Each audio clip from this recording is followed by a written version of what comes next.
نبی پاک صلی اللہ علیہ وسلم کا فرمان ہے، اس آدمی کا ناک خاک آلود ہو، پھر اس آدمی کا ناک خاک آلود ہو، پھر اس آدمی کا ناک خاک آلود ہو۔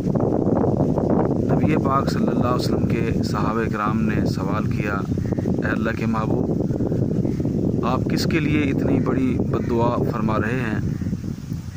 آپ صلی اللہ علیہ وسلم نے فرمایا، وہ شخص جس کے پاس رمضان المبارک کا مہینہ آیا اور اس نے اس رمضان سے فائدہ اٹھاتے ہوئے اللہ کی بارگاہ سے بخشش حاصل نہ کی، اپنے گناہوں کو معاف نہ کرایا۔ محترم ساتھیو، رمضان بالکل اختتام کے قریب ہے۔ جن لوگوں نے روزے رکھے وقت ان کا بھی گزر گیا، اور جنہوں نے نہیں رکھے وقت ان کا بھی گزر گیا۔ فرق صرف اتنا ہے کہ روزہ رکھنے والوں کے لیے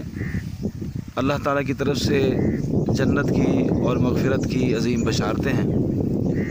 اور جن لوگوں نے روزے نہیں رکھے ان کے بارے میں اللہ کے محبوب صلی اللہ علیہ وسلم کا جو فرمان ہے وہ بالکل واضح ہے کہ اگر کوئی شخص اپنی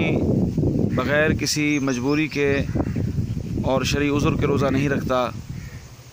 تو وہ ساری زندگی بھی روزہ رکھتا رہے تو چھوڑے ہوئے روزے کا وہ کفارہ ادا نہیں کر سکتا۔ تو یقیناً روزے رکھنے والوں کے لیے جنت کی بشارت بھی ہے، روزے رکھنے والوں کے لیے اللہ کی طرف سے مغفرت کی بات بھی ہے،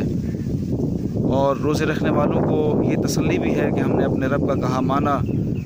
اور ہمیں اللہ تعالیٰ ضرور اس عمل کی وجہ سے جنت الفردوس میں جگہ عطا فرمائے گا۔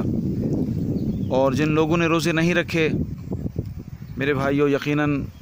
وہ دنیا میں سب سے بد نصیب انسان ہیں کہ جن کے پاس اللہ کی طرف سے امن کا،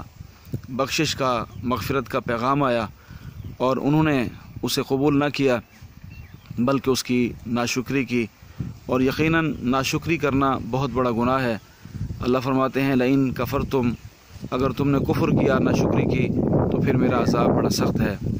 اللہ تعالیٰ ہم سب کو اس رمضان المبارک کے اندر کی ہوئی جو ہماری عبادات ہیں،